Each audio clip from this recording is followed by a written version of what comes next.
Hello YouTube, Jonas Weefield here. Once again, this time I'm going to be doing the Xbox 360 for my console review. Like I said last time.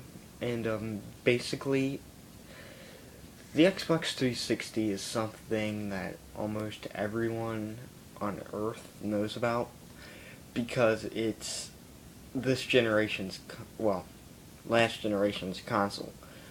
But it was a big console. It was a successful console that beat the PS3. Yeah.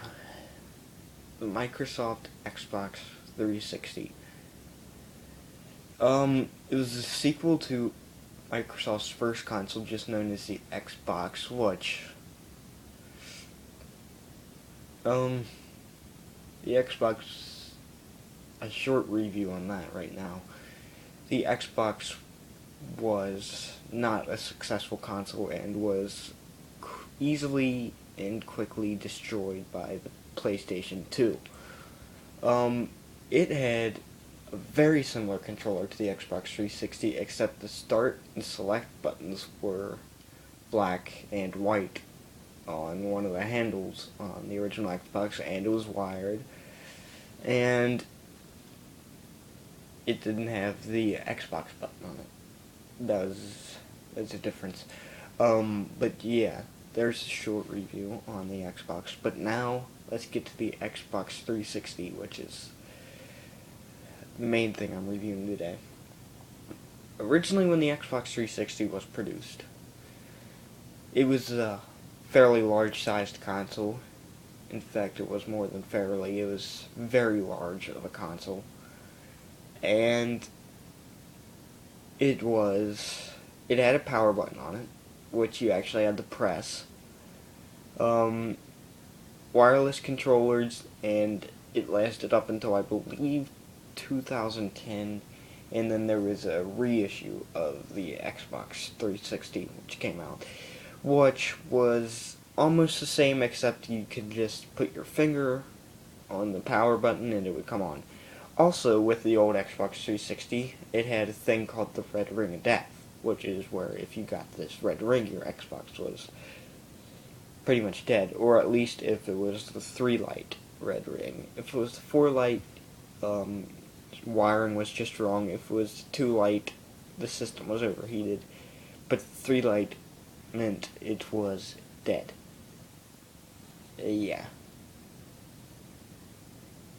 And that happened to my Xbox 360 until I got a new one.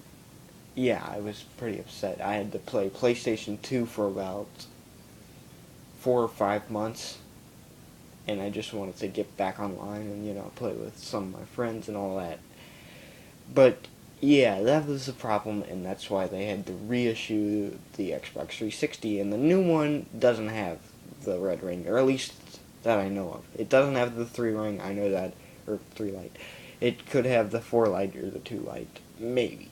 I don't know. But, yeah, that's,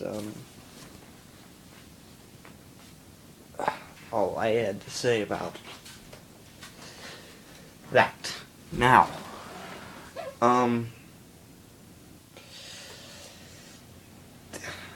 the 360 had games on it such as Red Dead Redemption, had GTA 4, 5, those are some of the popular games. All those three were made by Rockstar, but some other games were Star Wars Force Unleashed and The Force Unleashed 2, which the first one was a good game, but the second one was adequate. Let's see, other games on it were, well, of course, the Modern Warfare games and Call of Duty games. Everybody knows about those. Battlefield games, same. Let's see, I'm trying to think of one that wasn't very well known. Let's see.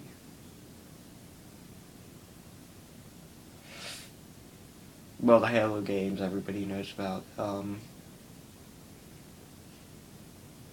Can't really think of a game that's not well known on the Xbox, or at least that I have. But yeah, those are the games on the Xbox now. The controller, I believe I've already stated, well, not too much. It had the LB left bumper, LT left trigger, RB right bumper, RT right trigger, and it had the buttons Y, B, A, and X. A was the primary button. Had the start and select buttons, and in between it had the Xbox 360 button, which would take you to the menu. It had a D-pad, although not too many were used, and it had 2 analog sticks on it. That was the Xbox 360 controller, and it was wireless. Okay. Yeah, that's basically it for the Xbox 360 that I had to say. Be here next time when I review the Wii. Oh, and by the way, Happy New Year's, finally, it's 2014. But, goodbye, YouTube.